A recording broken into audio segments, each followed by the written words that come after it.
For those of you who don't know me, I am Joel Simpson, Managing Director of the Society Against Sexual Orientation Discrimination, CESCR. And we're holding what we're calling a debriefing this afternoon on a recent report and review which took place at the United Nations in Geneva last week. For those of you who don't know, as a member of the United Nations, Guyana is party to several key human rights treaties. And one of the very fundamental ones that make up what's called the International Bill of Human Rights is the International Covenant on Economic, Social, and Cultural Rights. We call it CESCR for short.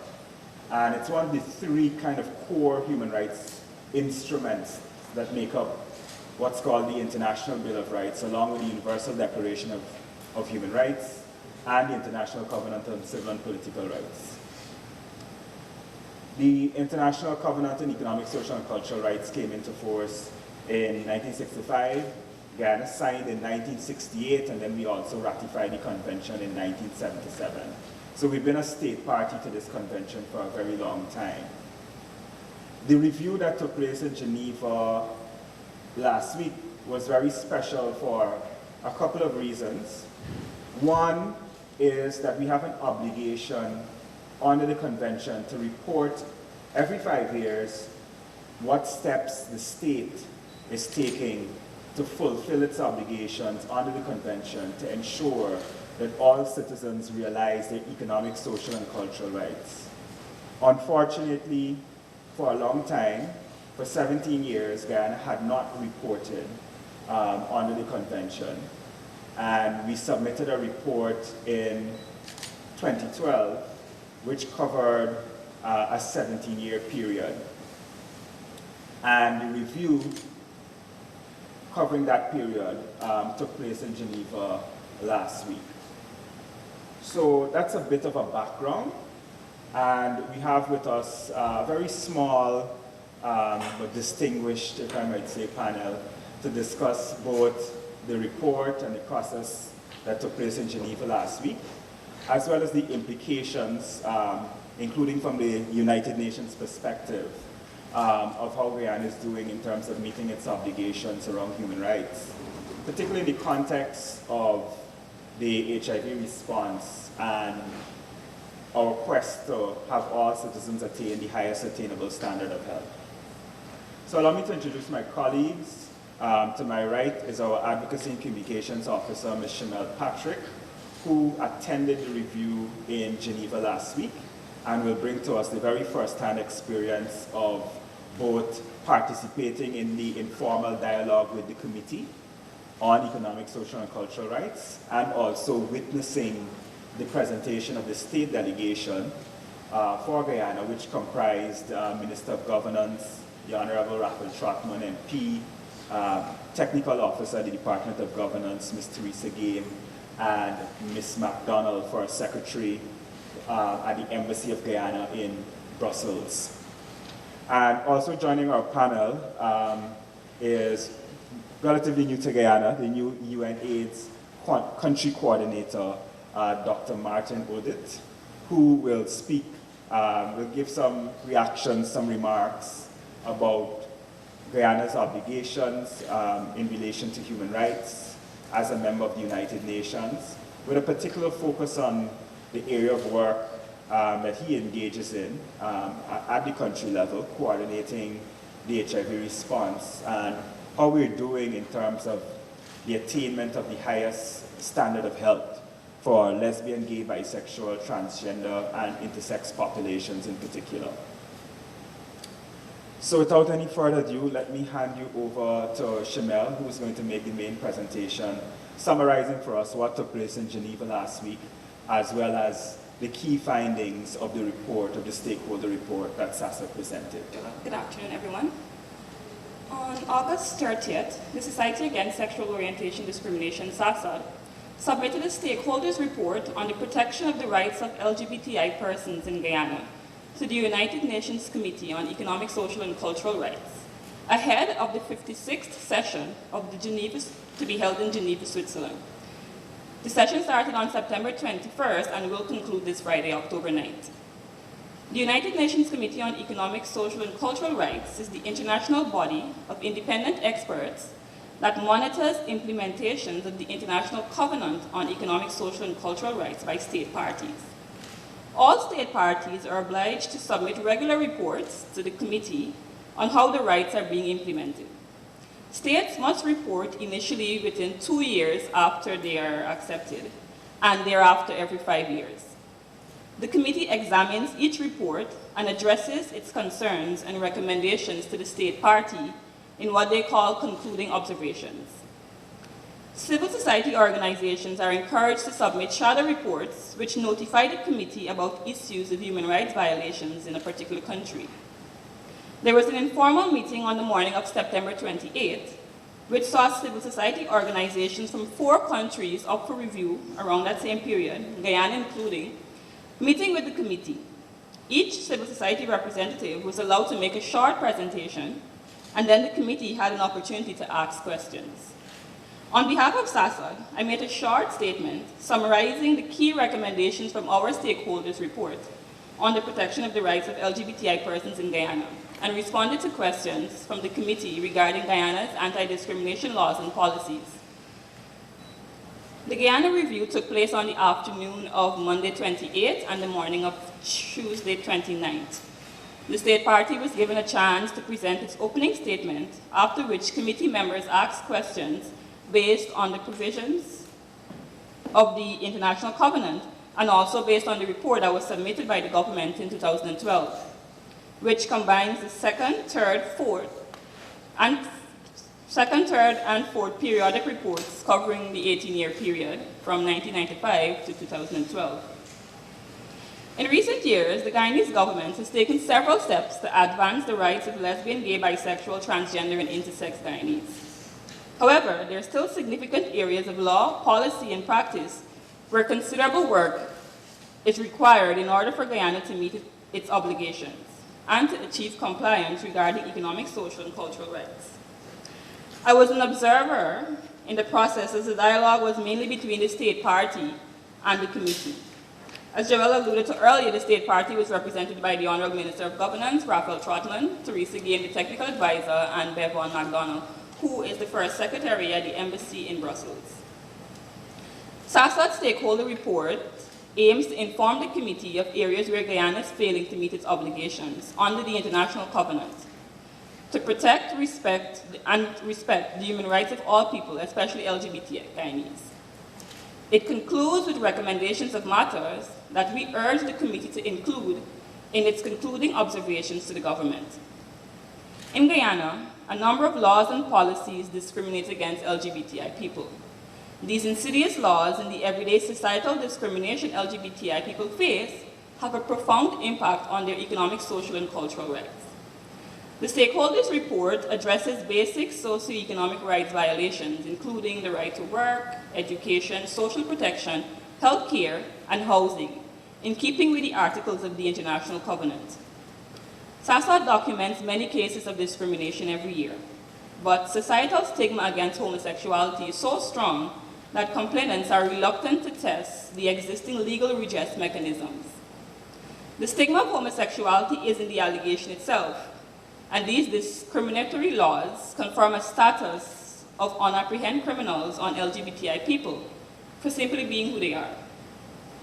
SASAD reiterates that the state has a duty to respect, protect, and fulfill human rights for all its citizens. The state violates human rights when it has discriminatory laws on its books and offers no protection for minority groups, including LGBTI Guyanese. Guyana must take urgent actions to remedy these deficiencies.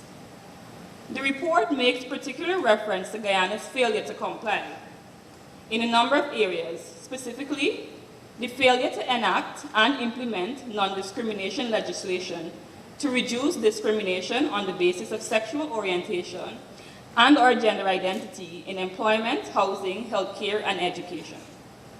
Failure to consider the unique health needs of LGBTI Guyanese. Failure to introduce policies to prevent bullying, and harassment of LGBTI students in the education system, failure to provide sexuality education that is comprehensive and inclusive of different sexualities and gender identities, failure to repeal laws criminalizing consensual sex between male adults in private, and laws criminalizing cross-dressing. By way of the report, the committee was urged to make the following recommendations to the government of Guyana in the concluding observations. Enact legislation prohibiting discrimination on the basis of sexual orientation and gender identity in all areas of public life, including employment, housing, healthcare, and education. Include sexual orientation and gender identity within the list of prohibited grounds protected in domestic labor legislation on discrimination. Improve the training of healthcare professionals to increase their understanding of and sensitivity to special health needs of LGBTI people. Improve mental health care for LGBTI Guyanese. Develop policies and implement effective mechanisms to address bullying, harassment, and discrimination against LGBTI students in schools.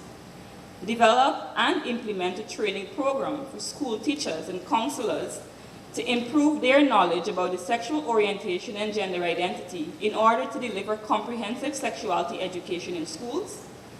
Develop comprehensive sexuality education curricula inclusive of diverse sexualities and genders and addressing issues affecting LGBTI youth. Repeal all laws criminalizing same-sex intimacy and cross-gender dressing. SASAD is hopeful that the government of Guyana will urgently address these issues in accordance with their obligations under the International Covenant on Economic, Social, and Cultural Rights.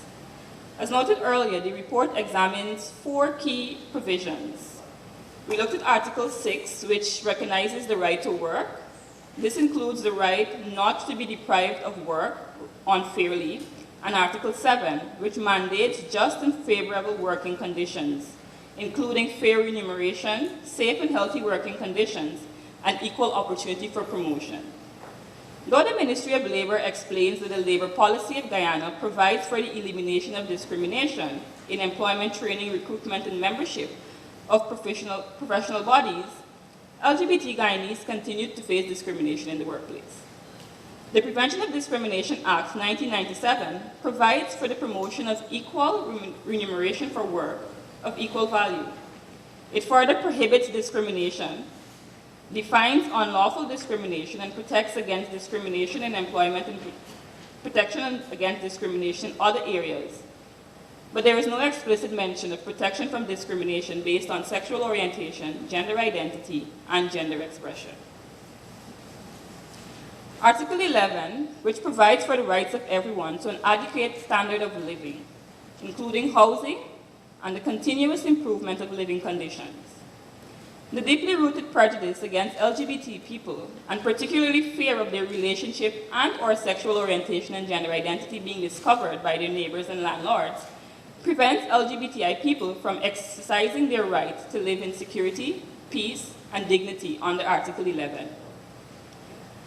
While we were doing some research for the report, one person interviewed, a woman who is in a relationship with another woman, reported that when looking for an apartment, she and her partner were denied, despite being middle-class professionals with steady incomes. We looked at Article 12, which recognizes the rights of everyone to enjoy the highest attainable standard of physical and mental health. LGBTI people face 4 particular barriers in exercising their right to the highest attainable standards of health. Discrimination in accessing health care, a high level of mental illness caused by societal stigma and discrimination. For men who have sex with men and transgender women, there's a lack of access for detection and treatment of human papillomavirus, and for transgender people, barriers accessing hormone replacement therapy and sex reassignment surgery, and the ability to change and receive state-issued documents recognizing their status. Article 13, which examines the right of everyone to education, where education shall be directed to the full development of the human personality and the sense of its dignity.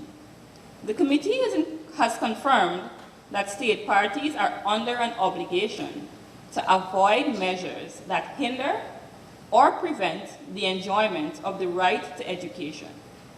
Sexuality education is not mandatory in the National Secondary School in Guyana. CESCR, among many civil society organizations, especially the Guyana Responsible Parenthood Association, has been advocating for the introduction of comprehensive sexuality education in schools. Comprehensive sexuality education would provide young people with the tools they need to make more informed decisions to delay their sexual debut and to prevent teenage pregnancy and sexually transmitted infections if they choose to be sexually active. Comprehensive sexuality education could also inform students about diverse sexualities and genders and strive to reduce bullying, homophobic and transphobic bullying, particularly in schools across Guyana. CESCR urges the new administration to address these issues and as major human rights concerns. Thank you. Thank you, Shamel, for that very comprehensive summary of the report and the process that took place in Geneva last week. I'm sure our participants have a few questions, which I'll ask them to hold so we could have brief remarks, reactions from Dr. Martin Odit, who is the new UNAIDS Country Coordinator in Guyana. I'd like to welcome Dr. Odit to Guyana and to thank him for joining us on this panel with very short notice. Thank you very much for the ambush. But like I was telling you, this is our duty and responsibility, and therefore I couldn't say no to the call. As you all know, the United Nations, when it was formed, amongst the main purposes of the United Nations, in addition to peacekeeping and security, in addition to economic development and humanitarian assistance, one of the primary purposes of the United Nations was the preservation of human rights. Promotion and encouraging the respect for human rights and for fundamental freedoms for all, without distinction as to race, sex, language, religion, etc. And member states, including Guyana, pledged to undertake joint and separate action to this protection. As was mentioned, the Universal Declaration of Human Rights was made in the UN General Assembly in 1948, and since then there have been several other conventions to which Guyana has committed itself. Now, from the UN point of view and from society point of view, laws should not be there to harm, but rather to bring good to society. And specifically for HIV and AIDS, they should not create stigma and therefore increase the vulnerability of people to HIV and AIDS. Traditionally, in many societies, there's been the marginalized populations like the LGBTI have faced societal stigma and discrimination. And because of this, they get driven underground and do not access services in some instances. They get services for sexually transmitted diseases like HIV and AIDS. And yet, we do know that some of these infections disproportionately affect the LGBTI. So, because of this observation, UNAIDS puts human rights at the center of the AIDS response. The vision for UNAIDS is zero, zero what? Zero new infections, yes. There are 3 zeros. The other zero? Zero AIDS-related deaths and, yes, zero discrimination. I think the UN, as far as the UN is concerned, UNAIDS, I think, has done very well in putting human rights at the front of its work. Now, coming specifically to the context of Guyana, I must remark that there have been, like was said, there have been some strides but there are still some gaps. An area that is of interest here has been the involvement and participation of key populations in the AIDS response planning and implementation. I think that is one area where there's been a positive trend for the AIDS response. And also in the availability of information, strategic information about the burden of HIV in these populations. However, that doesn't mean that all LGBTI are coming out freely. In fact, from our point of view, we should be worried more about those that don't come out in the open, because then they want to access the services. And yet, there's all the evidence from the epidemiology that they're at high risk. But for this to change, then the laws also have to change. The policies must be conducive. I know there was a policy which was drafted in 2011 against stigma and discrimination, but this policy has not yet been finalized and endorsed. But I hope with the new dispensation, this policy should be taken as far as submission to the National Assembly to become policy. There's also work that is planned to look at the laws to do a legal assessment of laws that are barriers to HIV and AIDS services. This work also is long overdue and definitely has to be followed up with. So, UNAIDS will continue to advocate and support the efforts to overcome social barriers towards sexual orientation. And you can count that I'll be available wherever I can to give a push when necessary. Thank you. Thank you, Dr. Odette. And now we would be very much like to entertain questions, comments, feedback, both from our friends here from the media who are present and you, our special guests, those of you who are part of the Global Fund, Country Coordinating Mechanism, and other special invitees who've come for this session. I just want, from the union perspective, we face a number of challenges, and this is basically a complaint where we face in the workplace a lot of pregnant women being terminated due to pregnancy, and that is a major challenge for the unions. We also face another challenge with person who's been discovered the HIV positive, and management decided to terminate or discriminate against them. For example, one accounts girl, she moved from one department into security hut. And these are some of the challenges that workers face on a daily basis in the workplace.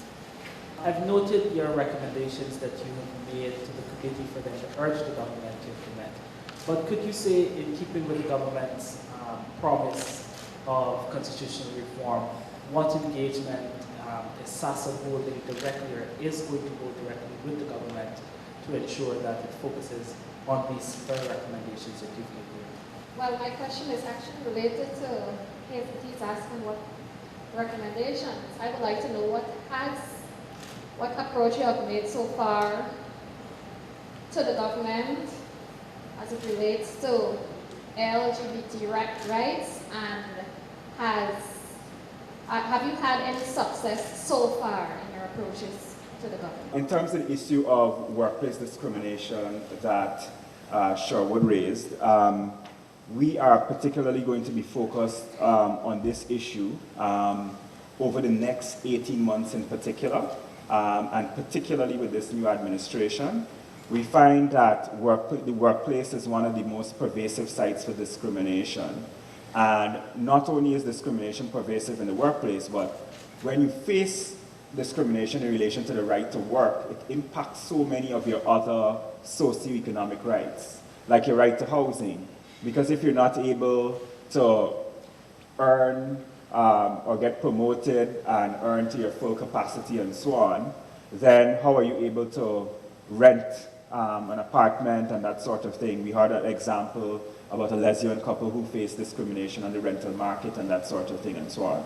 So we're going to be particularly focused with this. We've just signed to start a new project focused on discrimination against LGBTI people and the right to work with the US State Department through the US Embassy here in Georgetown. And that's an 18-month project which started on the 1st of October. And where we will be focused particularly on the Prevention of Discrimination Act 1997, seeking to have 3 new grounds added to that piece of legislation. Section 4 of the Act defines the grounds of discrimination, and pregnancy is included, Sherwood, so that's important to note. And I know the issue of pregnancy has been very topical recently because of the incident with the city constabulary in the news. But because pregnancy is a ground for discrimination in legislation, that is why the ministers of social protection were able to intervene so quickly and get a resolution, because it's in the law that you can't discriminate against anybody on the basis of pregnancy. It's also in Article 149 of the Guyana Constitution as amended in 2003. So pregnancy is a ground that is legally barred from discrimination. We are focused on adding the grounds which are not there. Sexual orientation, gender identity, and one that you spoke about, Sherwood, health status. People discriminating against people just because they might have a particular health condition, not just HIV, these days it's particular forms of cancers and so on, which don't impact on their ability to do their jobs. It's just that some of these health conditions are socially stigmatized. And part of that Right to Work project, our law reform agenda focuses on adding those 3 grounds to Section 4 of the Prevention of Discrimination Act. Responding to Kanisha in similar vein as well, we've been meeting the new ministers of government, the new portfolio holders, and one of the persons that we met with very early on, Shamel, and I see Reverend Patricia Sheraton is not here, Executive Director of GRPA. As part of a women's caucus, they met with the Attorney General and Minister of Legal Affairs, where they raised the specific issue of the lack of these grounds, sexual orientation, gender identity, and health status in the Prevention of Discrimination Act. And they received a commitment in principle that this is one of the areas that they will be looking at, one of the areas that they agree that needs to be addressed, so that all forms of unwarranted discrimination are legally barred from the workplace. I know the Minister of Legal Affairs has also spoken out already publicly about the need to decriminalize same-sex intimacy and cross-dressing and to have those laws examined.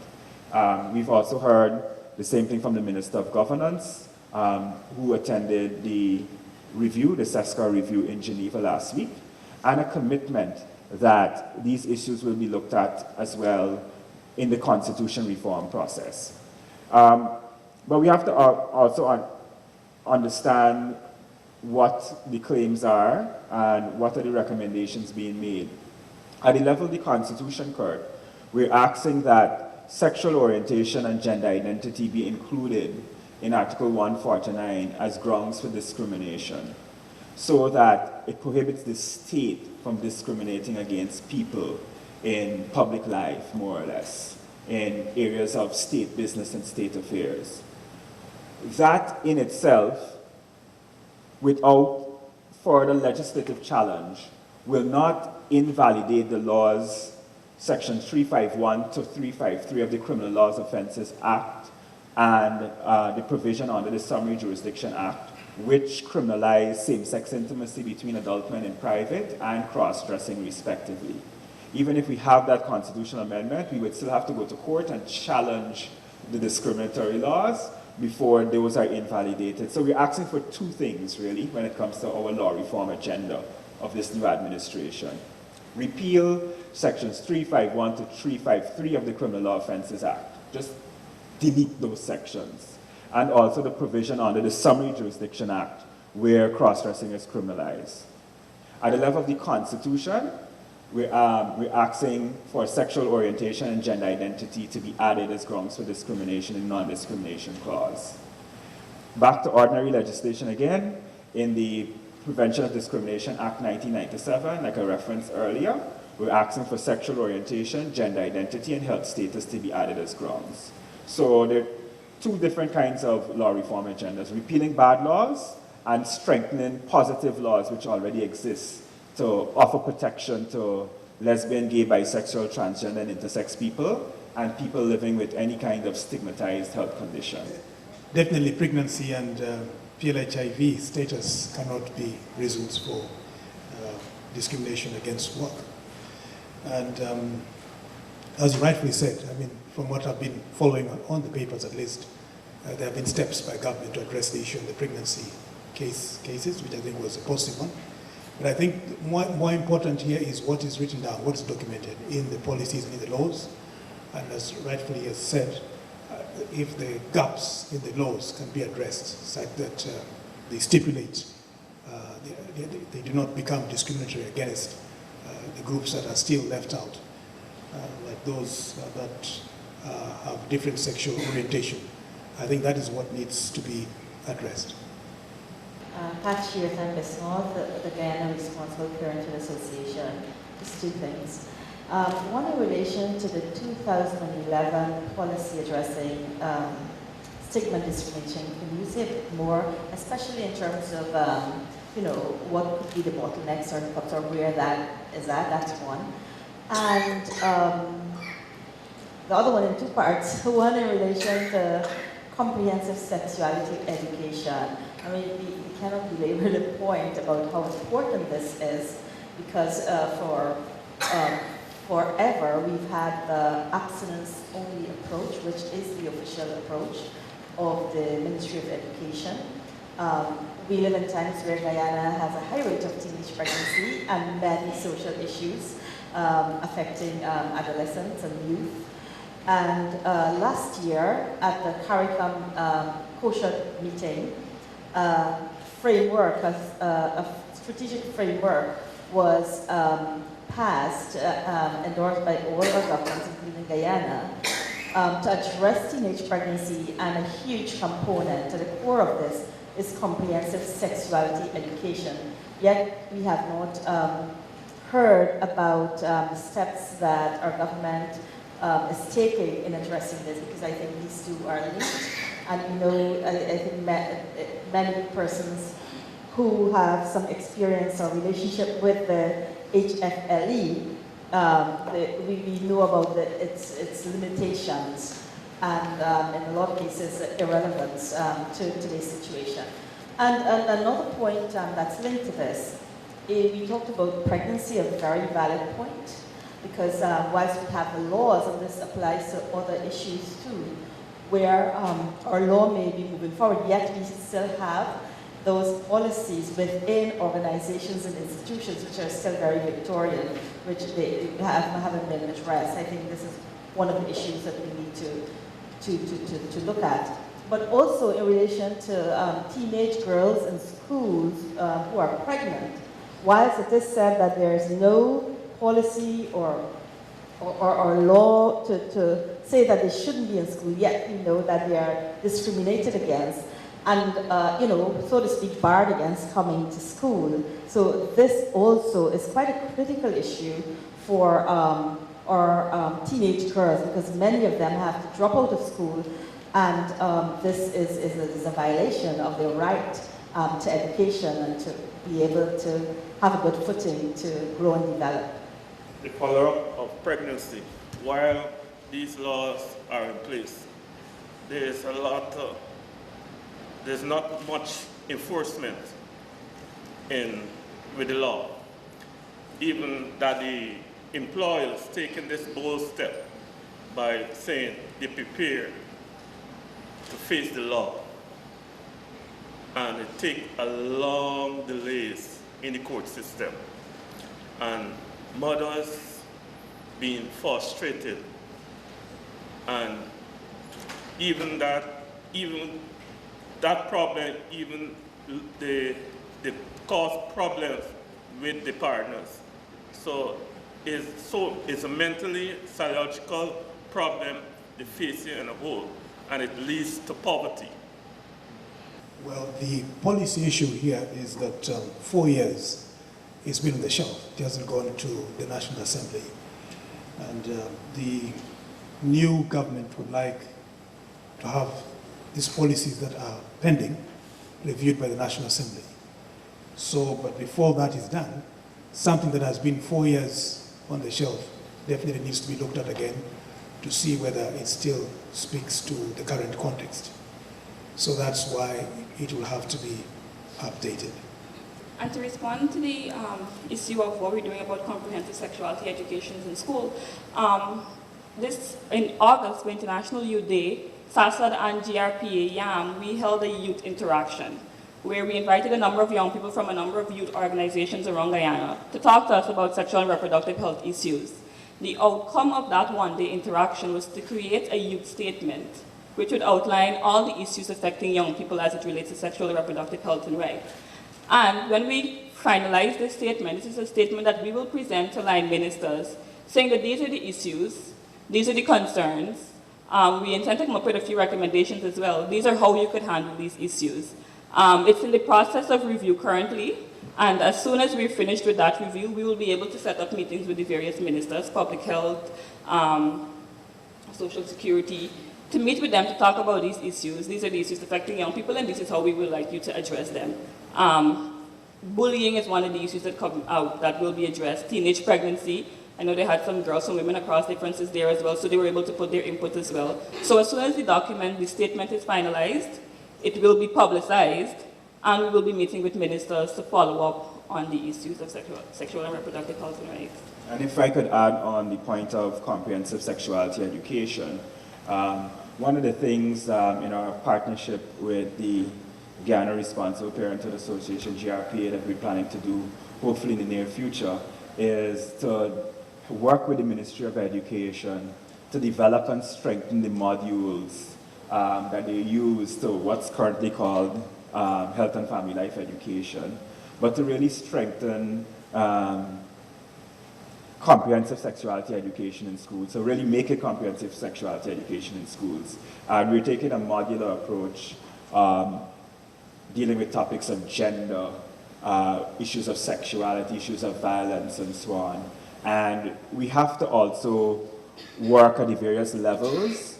So we have to develop modules for various class levels at the secondary school level and so on, so that the information is age appropriate. And I know that is something that GRP and SASAD are very much invested in and hoping to do in the near future, because we really do believe that education in schools will solve a lot of these issues. It will have a long-term impact on reducing teenage pregnancy when we give young girls the information so that they can make wise choices. We give young people the access to the tools that they need, that hopefully they decide to delay sexual debut, but if they don't, they're able to access prevention commodities if they decide to become sexually active. So they avoid pregnancy and they avoid contracting any kind of sexually transmitted disease or infection. And the understanding of sexuality, understanding of gender and sexuality is so important because the root of a lot of the prejudice, the homophobic and transphobic bullying in schools and so on is ignorance. And unfortunately, in many reports that we receive, teachers and school administrators are complicit in that kind of bullying that takes place in school. The detailed report, the detailed 20-page report, which we'll share with all of you, speaks to a horrid example of a young student who won the class prize for art.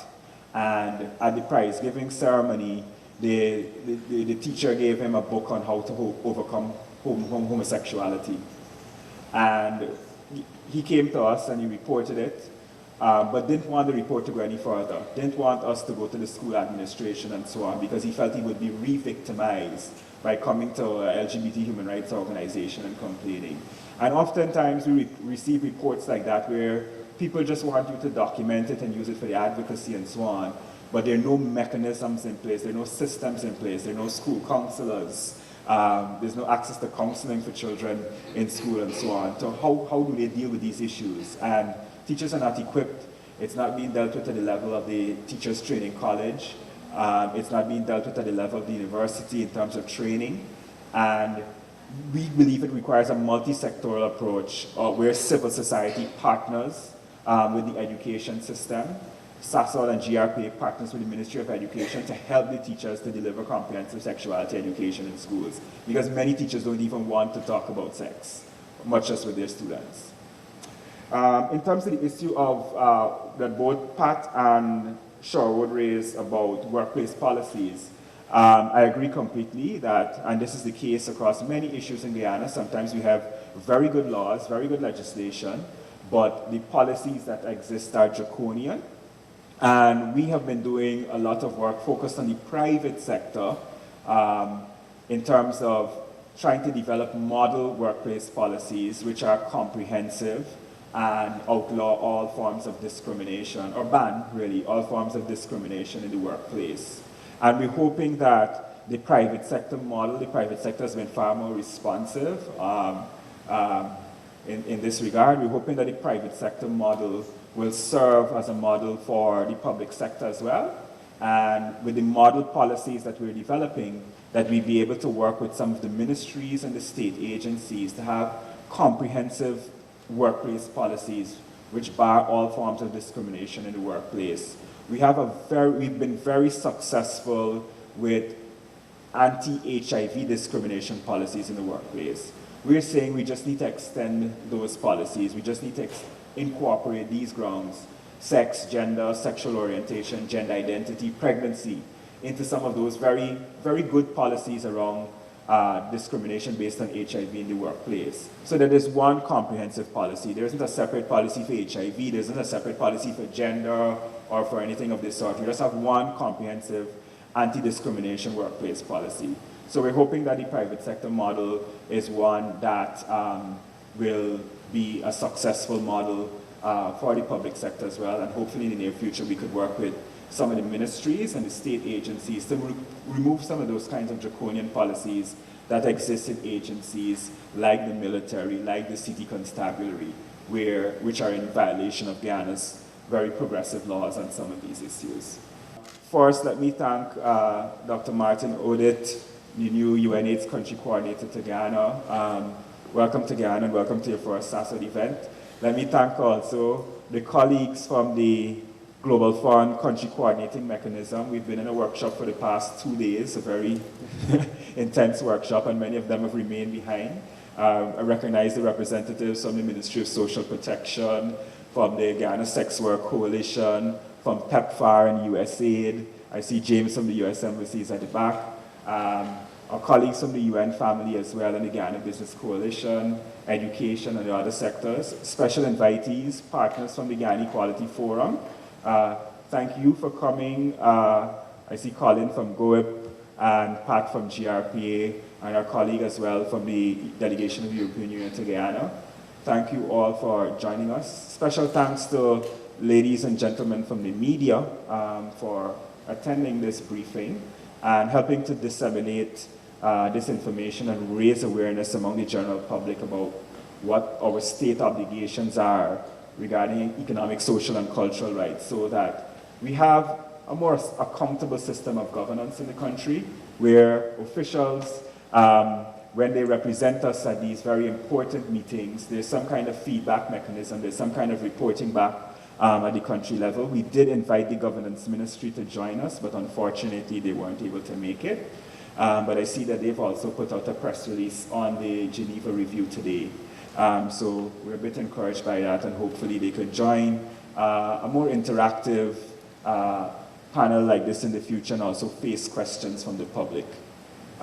Thank you as well to the Secretariat for Guyana's Global Fund country coordinating mechanism, who allowed us to use the space and the facilities after today's workshop to host this press briefing. We thought it was a golden opportunity to have a press briefing at the Marriott, so we very much appreciate that.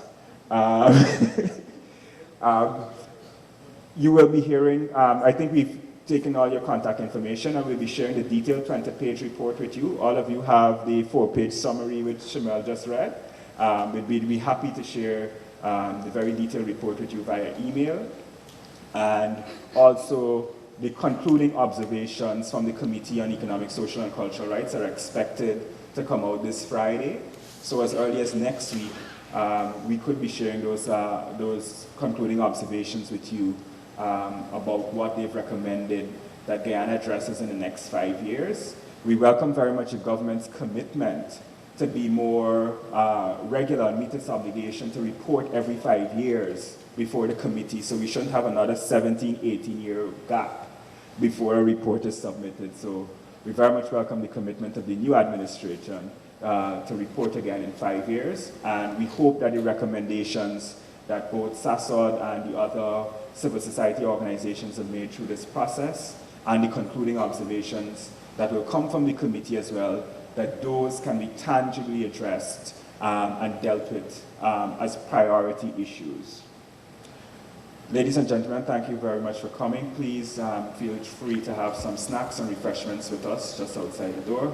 Compliments of the Global Fund Secretariat. Thank you.